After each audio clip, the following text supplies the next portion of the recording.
Hi friends, ഏവർക്കും വടക്കൻ മലബാറി രുചിയിലേക്ക് സ്വാഗതം. ഇന്നത്തെ റെസിപ്പി എളുപ്പത്തിൽ ചെയ്യാൻ പറ്റുന്ന വെരി ടേസ്റ്റി ആയിട്ടുള്ള ടീ ടൈം സ്നാക്ക്. ഗോതമ്പ് പൊടി കൊണ്ട് ഒരു കുഞ്ഞു കലത്തപ്പം. ഇതുപോലൊരു മിക്സി ജാറിലോട്ട് 1 കപ്പ് ഗോതമ്പ് പൊടി ഇട്ട് കൊടുക്കുക, 1 കപ്പ് വെള്ളം. അത് ഏതാണ്ട് നമ്മുടെ ദോശമാവ് അരച്ചെടുക്കേണ്ട അത്ര ഇതിൽ ചേർക്കണം. പിന്നെ 1/2 കപ്പ് തേങ്ങ, 1 tablespoon rice, 1 tablespoon റവ, 4 ഏലക്കായ, പിന്നെ 2 നുള്ള ഉപ്പ്, 1/4 ടീസ്പൂൺ ബേക്കിംഗ് സോഡയും കൂടി ചേർത്ത് നൈസായിട്ട് അരച്ചെടുക്കുക.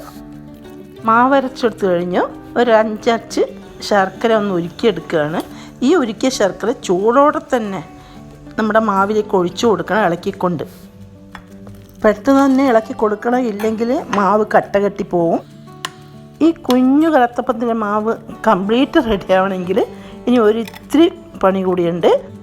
1 സ്പൂൺ നെയ്യ് ചൂടാക്കിയതിൽ ഒരു 2 ടേബിൾ സ്പൂൺ തേങ്ങാക്കൊത്തും, പിന്നെ ഒരു 2 ടേബിൾ സ്പൂൺ ഉള്ളി, കുഞ്ഞുള്ളിയാവാം അല്ലെങ്കിൽ സവോളയാവാം, അരിഞ്ഞതും കൂടി ചേർത്ത് വഴറ്റിയെടുക്കണം. വറുത്തെടുക്കണം, വഴറ്റിയല്ല.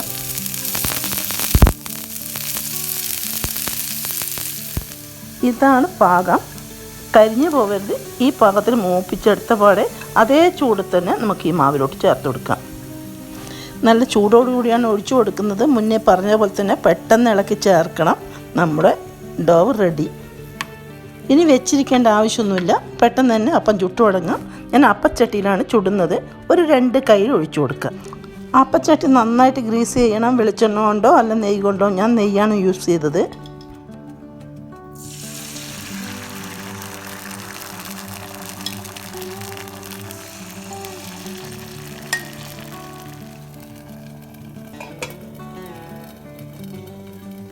ഒരു സൈഡ് മൊരിഞ്ഞ് വരുമ്പോൾ തിരിച്ചിട്ട് കൊടുക്കണം. അത് പിന്നെ ആകെ 1-2 മിനിറ്റേ ആവശ്യമുള്ളൂ ഒരപ്പം ചുട്ടെടുക്കാൻ വേണ്ടിയിട്ട്. നല്ല ടേസ്റ്റി ആയിട്ടുള്ളൊരപ്പം, വളരെ സോഫ്റ്റാണ്. കുട്ടികൾക്കും വലിയവർക്കും ഒരുപോലെ ഇഷ്ടപ്പെടും. ഒരു ഗസ്റ്റ് വരികയാണെങ്കിൽ നമുക്ക് പെട്ടെന്ന് ഉണ്ടാക്കാൻ പറ്റിയത് കൂടിയാണിത്. ഇതുപോലെ തന്നെ എല്ലാം ചുട്ടെടുക്കുക. നിങ്ങൾക്ക് ഈ റെസിപ്പി ഇഷ്ടപ്പെട്ടുവെങ്കിൽ ലൈക്ക് ചെയ്യുക, ഫാമിലിക്കും ഫ്രണ്ട്സിനും ഷെയർ ചെയ്യുക. Thank you for watching.